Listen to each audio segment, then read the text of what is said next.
Celui du président marche toujours. Alors, bonjour à tous, bonjour Monsieur le Président. Je suis Aliou Ba, africain de la République de Guinée. Je vais profiter de l'occasion pour saluer tous les Africains, tous les Français et tous les Guinéens qui sont dans cette salle.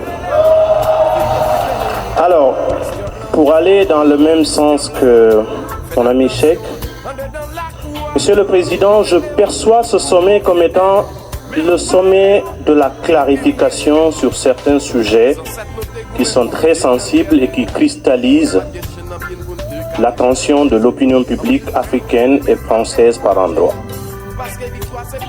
Peut-être que nous n'avons pas la même perception de ce qu'on appelle régime démocratique, parce qu'il me semble qu'il suffit de s'adosser sur des lois et ce qui est légal pour considérer un régime démocratique, étant donné que nous sommes tous d'accord qu'il y a une prééminence de la légitimité sur la légalité pour que nos actions portent.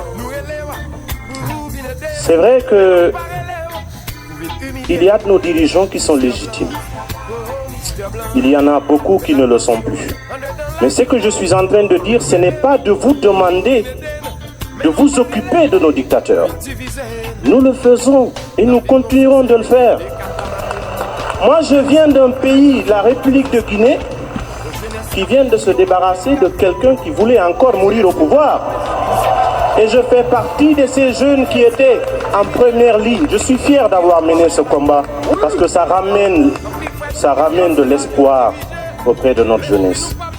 Ce que nous essayons de vous demander, Monsieur le Président, ce n'est pas de vous occuper de ces problèmes internes. C'est plutôt en tant que partenaire de refuser de collaborer et de considérer comme étant un interlocuteur quelqu'un qui utilise des voies, des manières subversives, les tripatouillages constitutionnels pour rester au pouvoir. N'en faites pas un partenaire.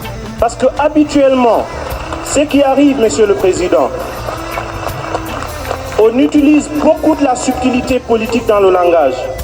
Aussi longtemps qu'on va continuer de traiter cette question au cas par cas, comme on le dit en Afrique, selon la tête du client, on ne s'en sortira pas. Ne voyez pas le Tchad différemment que le Mali, que la Guinée, que la Côte d'Ivoire. Sur cette question-là, traitons-la de façon transversale. Autant vous vous êtes prononcé sur les questions de droits de l'homme, il y a des valeurs que nous avons en partage, les valeurs universelles.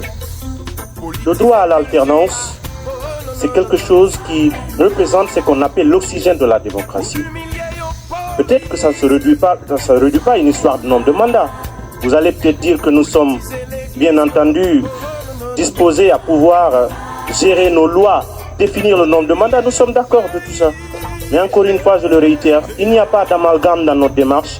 Il ne s'agit pas de dire à la France, empêchez que tel le fasse.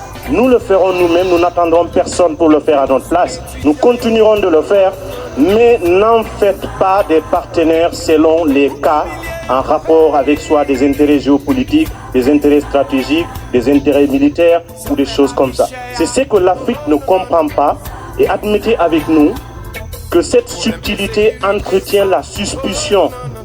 Et ce que nous voulons rebâtir à partir d'aujourd'hui, Monsieur le Président, la confiance mutuelle, elle est fondamentale. Mettons de côté tout ce qui peut entraîner le préjugé, la suspicion, les petits calculs. Certes, c'est politique, mais des questions de ce type, nous, Africains, nous voulons que vous vous positionnez comme étant un partenaire qui travaille, un partenaire des peuples africains, non pas un partenaire des syndicats de dirigeants africains. Voilà ce que nous avons voulu exprimer et je viens en appui avec ce que Cheikh va dire.